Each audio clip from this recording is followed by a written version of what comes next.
Okay, fogged out. So here we go. This is episode 6, and what it really is part 2 of the Charlie Kirk episode. We're going to talk about some other stuff, but we're going to go into that. Now, the day after shooting, this was more viral than anything I've ever seen on any website ever. I mean, Facebook, I mean, Instagram, X. It was everywhere. You could not see this man getting shot in the neck and assassinated. And then the propaganda came day after day after day. The propaganda came. Okay, it was a violent trans group. You had this Discord. You had this and that. The first FBI report fell apart, as we know. I'm sorry, guys, from last time, his wife and his kids were not there, but I'm sure they saw it. You have his wife acting a little funny about the situation. Now, I had a video not only removed from TikTok today, but a potential account ban over this video. And if you don't know, TikTok was purchased by Larry Ellis, Oracle, Zionist, and it was also the head moderator is a former IDF soldier. So here's what I had on there. Let me explain. And this really got me thinking. It's really got me thinking. I was thinking, why would TikTok not let me post this? It was Charlie Kirk, and what he was doing in it is he was questioning certain things. Now, what was he questioning? He was questioning Israel. So let me show you the video, and it's on the Patrick Bet David podcast with Patrick Bet David. Here we go. Is this it? Well, I'm going to be careful the way I say this. All right. You hear what you just said right there. I'm going to be careful the way I say this. The Israeli government has a mandate they're going to try to ethnically cleanse Gaza. I mean, I don't use that term lightly. Okay. They're talking about basically moving 2.5 million people. But there are some serious questions here, Patrick. And let me tell you, my pattern recognition over the last 5 years has become pretty sharp. COVID, Maui fires, Epstein. When I see a story and it doesn't click, our guts are usually right. So I posted that. All it was him criticizing slightly Israel there. And I got striked right away and threatened with an account ban. So that doesn't look so good. It also doesn't look so good that when Benjamin Netanyahu was at the UN before that or after, he was in a classroom with a bunch of influencers and he was telling them our biggest fight here is social media, the propaganda war. We need to get TikTok. They got TikTok. He said, Elon Musk is a friend. We need to talk to him. We'll see how that goes. Candace Owens is producing some evidence, some she's not. The letter, for example, she claimed the letter that he wrote to Benjamin Netanyahu was not what it was said to be. Now, the New York Post put the letter out, and the letter that was put out, it didn't really make Charlie Kirk look like he was against Israel in any way, if that is the real letter. He was basically saying we need to find other ways to battle this. I'm on TikTok, I could help. Let me see if that letter I could pull it up and read it. And then we'll go into some more specifics on this. The problem with Candace Owens and her, she's not bringing much proof. Everything's coming from a source or a source of a source, but she's not saying much. So here's the Charlie Kirk letter. I'm going to read it in full. Okay. This is not small. So one thing that Candace Owens is saying is she spoke to a good friend of Tyler Robbins' father. He's not accepting any money from Bill Ackman. On top of that, Tyler Robbins is not saying he's guilty. And there's a photo that was shown of Tyler Robbins at a Dairy Queen, 38 minutes away, I believe, or at 6:38. Whatever it was, the timing could not have fit. And supposedly, Candace Owens says that he was not even ever at this school. So right away, Netanyahu, this is what he says. And then we'll read the letter. Let's just read the letter here. Charlie Kirk's letter to the Benjamin Netanyahu has been published in full following the accusations. It has been misrepresented. The letter has been a point of contention among conservatives who has been feuding about Kirk's views on Israel since he was shot dead while speaking in Utah on September 10th. Netanyahu quoted letter. He spoke about Kirk in the aftermath. But conservative podcaster Candace Owens, who was Kirk, said Netanyahu did not give letter context. Kirk expresses his love for Israel repeatedly, offers pointers how they can win the information war so they do not lose support. So, here we go. Let's see. Okay. Dear Mr. Prime Minister, one of my greatest joys as a Christian is advocating for Israel and forming alliances with Jews in the the fight to protect Judeo-Christian civilization. Most recently, I am proud to have taken over Ambassador Huckabee's show on TBN, where we continually support Israel and the Jewish people. As Mohammedanism spreads in societies, it's critical that Jews and Christians stay united in the effort to contain and roll back radical Islam and Sharia law. Very true. I regret to report that anti-Israel and anti-Semitic trends are at record levels on social media. These negative sentiments then flow downstream into college campuses and even seep into the conservative MAGA community. My team and I have spent months analyzing these trends and debating ideas that could help you and your country push back against these disturbing developments. Anti-Israel sentiment can undermine America's support for Israel. The purpose of this letter is to lay out our concerns and our outline for potential remedies. Everything written here is from a place of deep love for Israel and the Jewish people. It's important to be brutally honest with those you love. In my opinion, Israel is losing the information war and needs a communications intervention. I started to compose this letter to you on Easter. I should have been focused on my family, but I was getting bombarded with messages about the Israeli army making it difficult for Christians to access church in Jerusalem on Easter. At this time, I did not see any official statements pushing back on this narrative. It was frustrating because pro-Israel surrogates like me should not be in charge of the fact every piece of anti-Israel information pours into social media. It wasn't just Easter. On my recent campus tours, half the questions I get are about Israel, and they're all negative. I often spend half of my time on these campus tours defending Jews in Israel, which I'm proud to do because I love Israel and love the Jewish faith. I spent endless hours with Dennis Prager over the years studying the Torah. Sometimes it feels like I'm defending Israel in public more than your own government. My experience on college campuses matches a recent Harvard-Harris poll, which reports 48% of 18 to 24-year-olds Americans support Hamas over Israel. Even in young MAGA circles, Israel is losing support. We're getting huge crowds, 4 to 5,000 students on some of my college tours. My campus visits are becoming like a rock concert, filled with conservative patriots. Yet, on these campus visits, I'm constantly confronted with Israel as an apartheid state. Why does Israel conduct ethnic cleansing? Why is America subsidizing Israel's genocide against the Palestinian people? Is American aid helping to subsidize Israelis' free healthcare? Israeli and the Jews are running U.S. foreign policy. Israeli and the Jews are responsible for 9/11. Defending 9/11 is not in our U.S. national interest. Why is Israel trying to drag us to the Middle East? We're just sampling of the negative Israel-Jewish comments and questions I confront on college campuses. I'm accused of being a paid apologist for Israel when I defend her. However, if I don't defend Israel strongly enough, I'm accused of being anti-Semitic. I know you've got a seven-front war on my catching pales in comparison, but I'm trying to convey to you that Israel is losing support even in conservative circles. This should be a five-alarm fire. I'm often asked, why is killing so many innocent civilians in Gaza? I know Israel goes to great lengths by dropping flyers and even calling civilians to clear out areas that are about to be bombed. I know Israel posts maps where areas should be evacuated. I know that Hamas uses civilians as human shields. 90% of the younger generations get their views from social media podcasts, and there is very little pushback or checking by the Israeli government and pro-Israel supporters in the media, especially social media.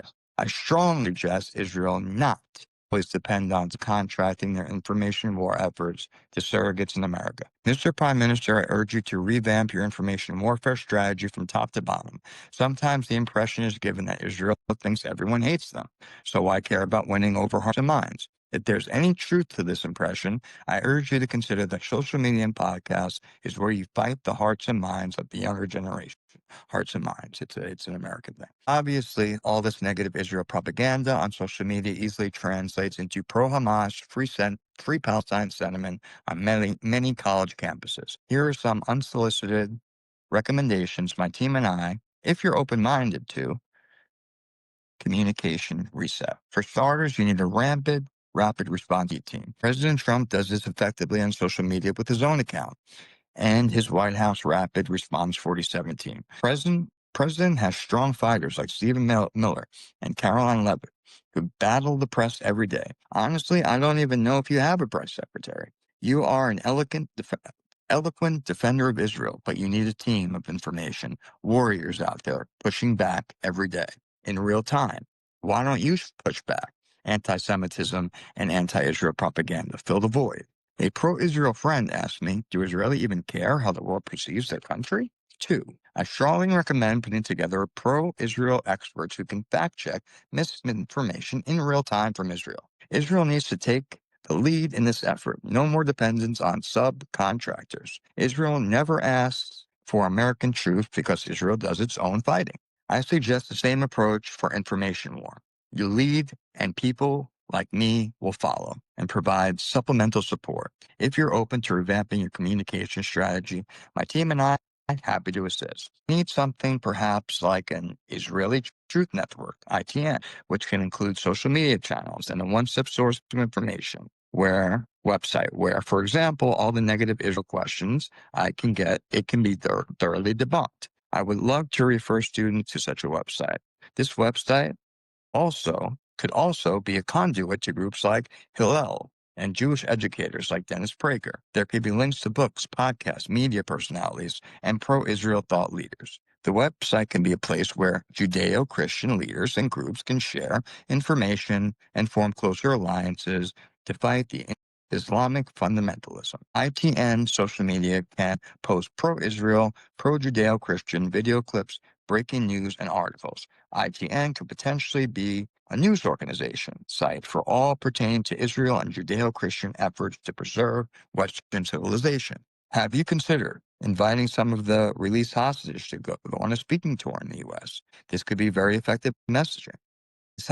Hostages can talk about how Gazan civilians not once offered any empathy or compassion. President Trump referenced this lack of humanity when some released hostages visited the Oval Office. This was effective messaging. When impactful messaging clicks, keep going. Also, these hostages and all your spokespersons should be arguing it's Hamas that's committing the genocide on their own people by using civilians as human shields and storing weapons in schools, hospitals, etc. That information drips out into regular media, but is also almost non-existent on social media because a lot of it wasn't proven. Maybe interview regular Israelis on the streets, asking them what they love about their country. Interview Jews, Israeli Arabs, Druze, Orthodox, secular, etc. Ask Israelis, what do they wish the world knew about Israel? Ask them to respond to examples of misinformation on social media. This can be an entire social PR campaign. Dude, you got us wrong. Interview Israel from all walks of life. Let Israel explain in their own words how Israel is a pluralistic society, a free country with elected leaders, unlike all the surrounding authoritarian Arab nations. Why not show how your hospitals take care of wounded terrorists? Why not show clips of Israel dropping flyers, airplanes warning Gaza civilians to get out of harm's way? It would have been nice to see an Israeli plane with the Star of David arrive in the full of supplies after a hurricane. Has Israel offered any assistance to the U.S. insofar as technology to protect our border or missile defense shield, President Trump has discussed? These examples of effective messaging showing Israel as a close ally. Consumers of social media are aware of the billions in supplies we send to Israel, but they're less aware of what America gets in return. True. You and your team need to make an argument on social media that Israel is a great friend of America and humanity. Israel needs to establish a baseline of her identity to run an effective messaging campaign. You need to clearly define a clearly defined message. This message should be homegrown from Israel. In other words, create original content from Israel. Video, visuals, feeds for social media. Keep these edited clips short, under a minute, and post the best ones on Israeli Truth Network, ITN. Don't rely on non-Israeli social media influencers to create these clips. Create them yourselves. And influencers, or gets like me, can promote the original work and refer to people to your social media and websites. Be proactive. Take the lead. Bottom line is Israel needs to fish, i.e., create your own content, and be more self-reliant when it comes to your communication strategy. 6. Iran. Israel could do a better job explaining the Iranian threat.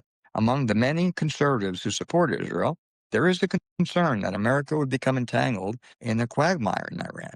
My generation grew up with disasters in Afghanistan. We were promised there were WMDs, which was proved a lie. Our generation was already lied by the government of Israel and the U.S. that COVID vaccines were safe and effective. Israel intelligence missed the boat on October 7th, as he said in that interview, that clip. But we're asked to trust Israeli intelligence 100% that Iran is on the cusp of obtaining nuclear weapons. Young conservatives are very skeptical of government proclamations. We don't fully trust intelligence assessments. Right now, it seems like Israel is primarily relying on Americans to make the case that for attacking Iran nuclear sites. These arguments get a lot of blowback in MAGA circles. Other than you, Prime Minister, I see very few Israelis making their case in media, social media, or podcasts. Many agree with you, myself included, that Iran should not have nuclear weapons. At the same time, I share the concern that America will get stuck in another endless war causing thousands of American lives, where Israelis who are arguing their case to win over public opinion. Israelis should be making its case 24/7. Social media, long form, English-speaking podcasts, and social media channels, websites, such as a rapid response team and ITN. 7. A paradigm shift is needed in how Israel presents itself to the world, especially on social media.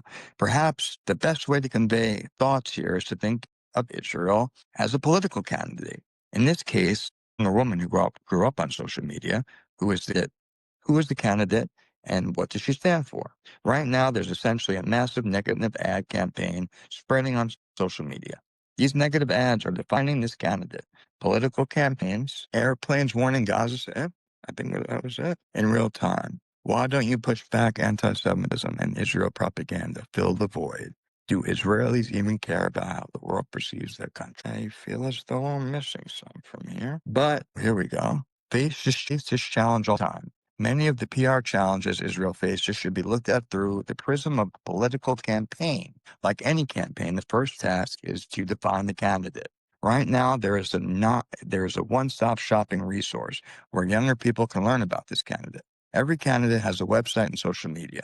It would be political malpractice to omit these tools. Sorry for the brutal honesty, but Israel's approach to media is a PR malpractice. Your candidate should list all the toughest questions she gets on the campaign trail, which detail expert responses, added footnotes on her ITN website, and use social media to explain her platform on a daily basis. These responses become part of Miss Israel's platform, where her positions are valued and are explained. Like any political campaign, you need surrogates who can articulately promote the candidate's platform and identity. Right now, Israel's identity is being fabricated by those who hate her by a barrage of misinformation in the media, especially social media.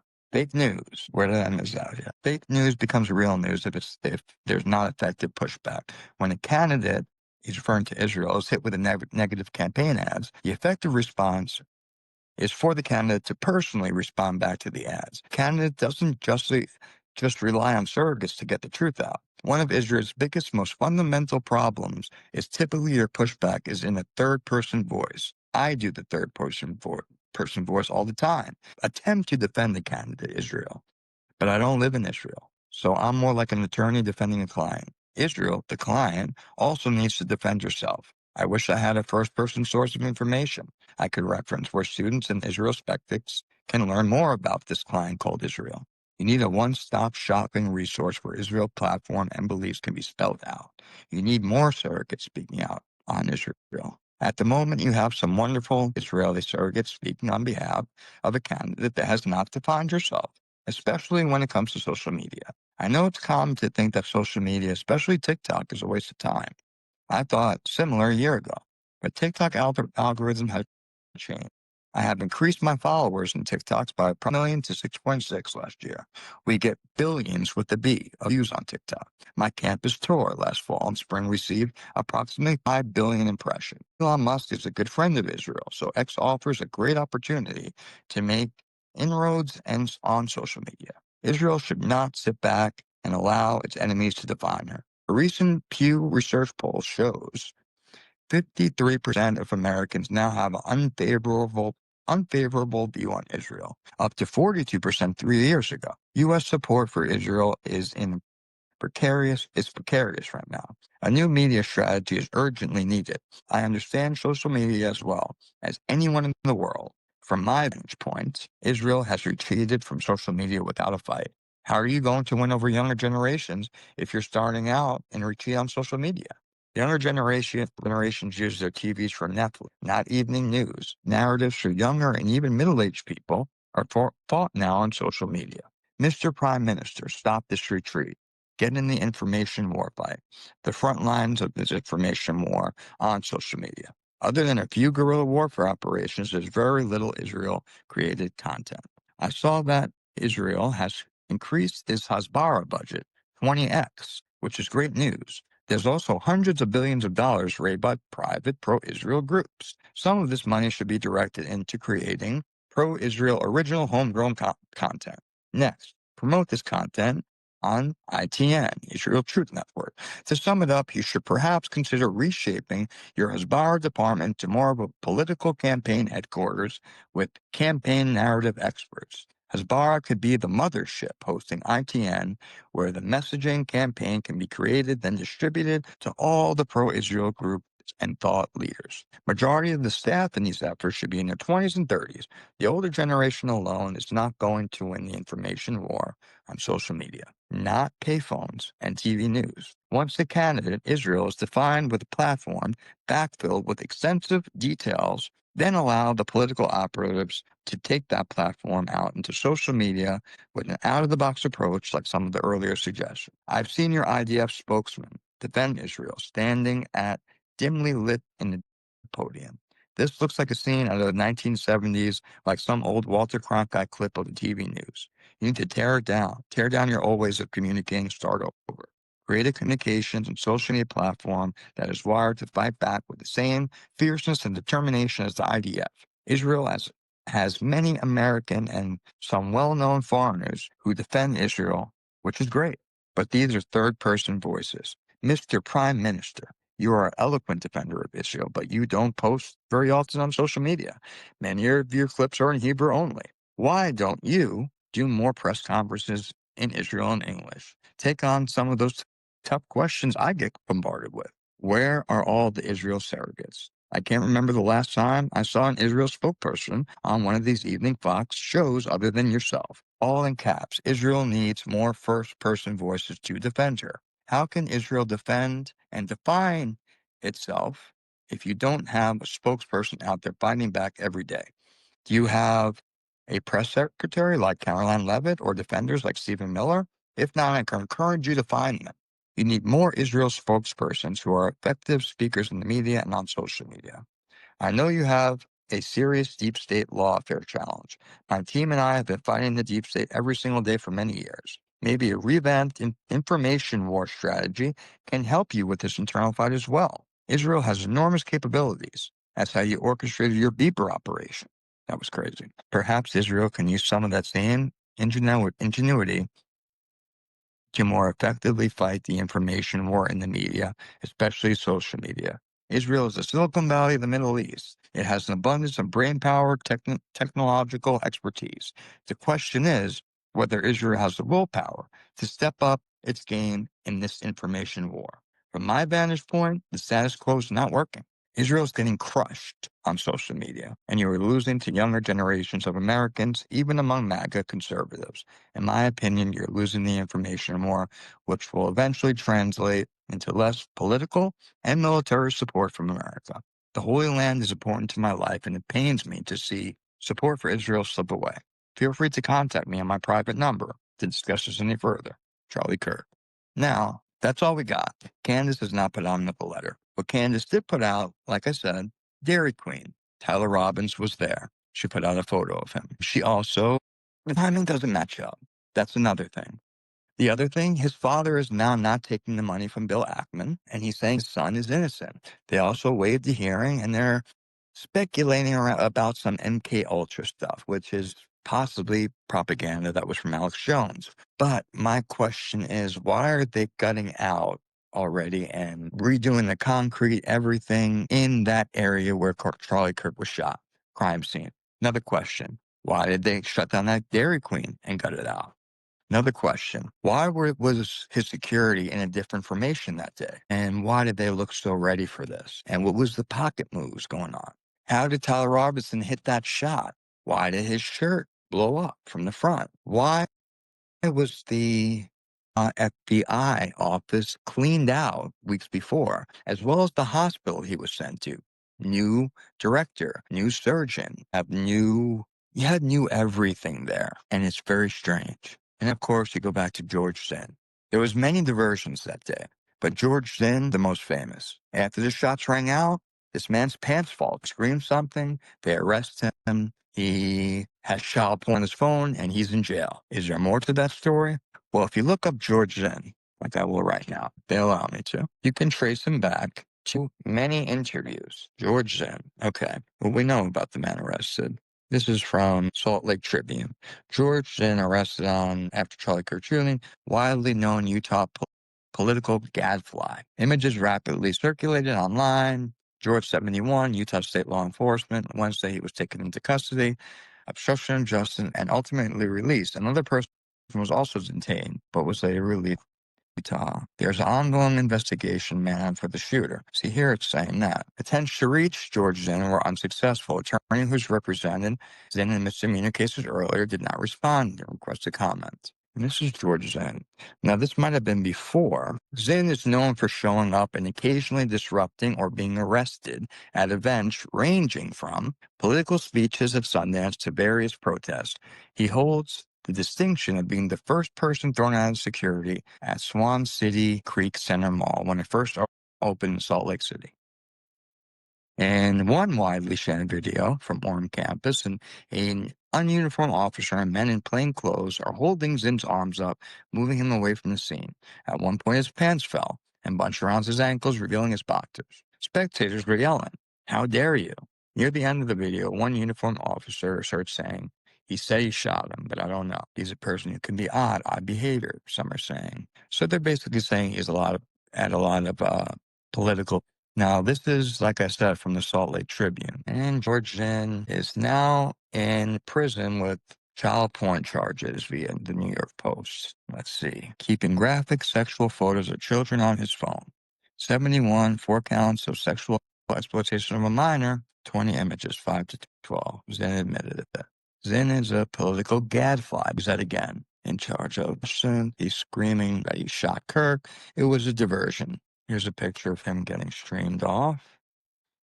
And like they say, a political gadfly. He was also seen doing an interview, I believe, on 9/11, having to do with that, at other political rallies, and it looks very strange, I have to say. Now, still, there's parts missing from here, and I'm trying to see the other. Here, he's known for showing up he's known for showing up. Where else has he shown up? This is the day of the shooting. Somebody else written. Then you had the book out, The Murder of Charlie Kirk the night before, on Amazon. Then the song, and then the whole thing of witches were putting a hex on him through Etsy, and he was concerned and his wife, so they had a priest come and pray over them. It just all does not look good. Tyler Robinson is not to anything, and his father thinks he's innocent, so Candace Owens says. Now, I believe Candace Owens needs to put out that letter now. She needs to put out more proof. But I can see, with the way he's been speaking, with the way Charlie Kirk has been questioning Israel, with the way he's been telling, leading up to the shooting, Megyn Kelly, how he was distraught, how he couldn't believe that the Jerusalem Post was writing articles about him, how pro-Israel he was, but he was dissenting from them. And that's the thing. And that's the thing. He was dissenting from that. Does that mean that it was done by Israel intelligence? No. But he was also calling out the Epstein files. He was saying that.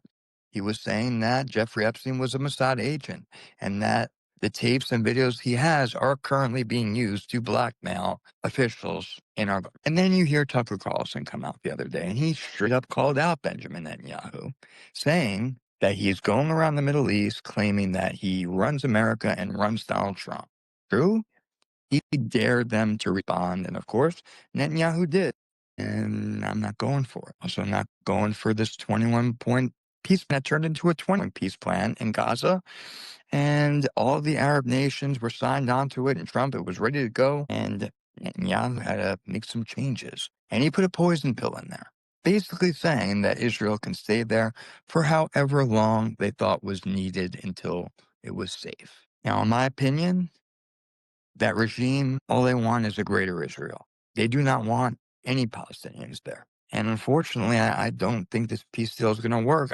The Arabs are not in favor of it anymore, Arab nations, poison pill. And they are fighting more than ever now with that.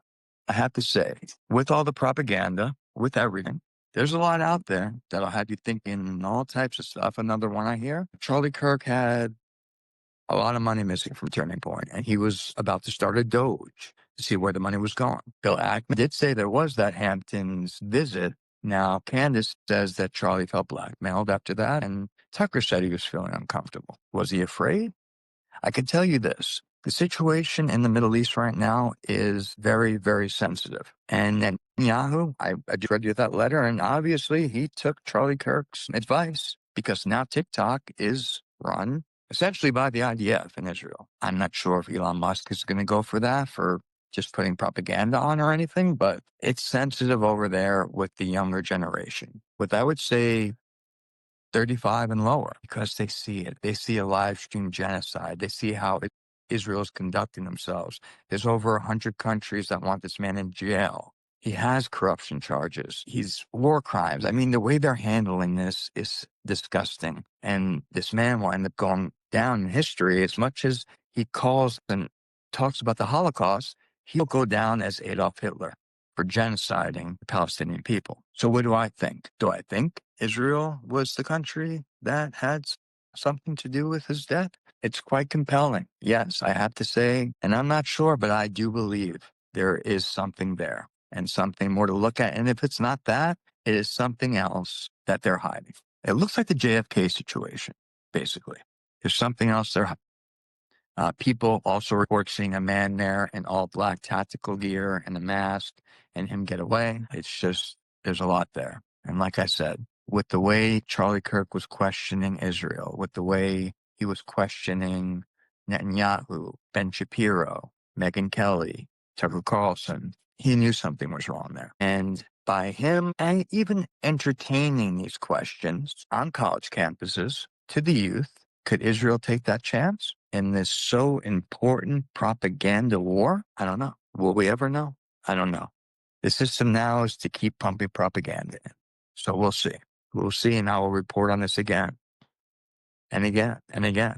What else we got? P. Diddy, he got 4 years today. Hey, he got some time. He's been in there probably a year and a half. He might have to do like another year and a half, get out for good behavior, and that's it. Government shut down. Now we're hearing two stories. We're hearing from the Democrats that it was over a healthcare thing and the blah, blah, blah. We're hearing from the Republicans it was over the Democrats that would not get together to balance the budget and did it on purpose to cause a shutdown. Many people were afraid of this. Government shutdown. I looked it up. It really doesn't affect much of anything. Maybe some national parks, museums will be okay. Am I concerned about Trump in office right now? Yes. Am I concerned about the fact that there is military in many cities right now? Yes. Are those cities a mess? Yes. But you also have the Genius Act that he signed. The EU right now has a mandatory digital currency, a mandatory digital ID on its way. Mandatory. People are signing petitions, doing everything they can. Are we next? Where is AI taking us? It's going to be a very interesting few years. It's almost like every day something happens. Will the truth come out about Epstein? I don't know if I'll see. I don't think so, because it is not a bipartisan thing. Do I necessarily think Trump's in the files? Yes, but most likely not with young girls. I think he's more protecting pedophiles. His donor, Howard Lutnick, lived right next door to Epstein. Now with Palantir, Peter Thiel's company, AI, everything coming together at the same time. Last I looked, America was losing 4,600 jobs a day already. So it's not like when it comes, it's here. So what do we do? As far as a digital ID, we resist. As far as a digital currency, shit. Something has to be done economically here. People can't buy a house. People are having trouble buying groceries. Under a whole nother class of people are about to get wiped out. And it's getting harder and harder every day. And another $5 trillion worth of debt is about to get pumped into the economy. With that being said, I'm going to end this rant for tonight. I'm sure I missed a bunch and you guys will throw it at me and I'll do my answers and all that. Love you guys.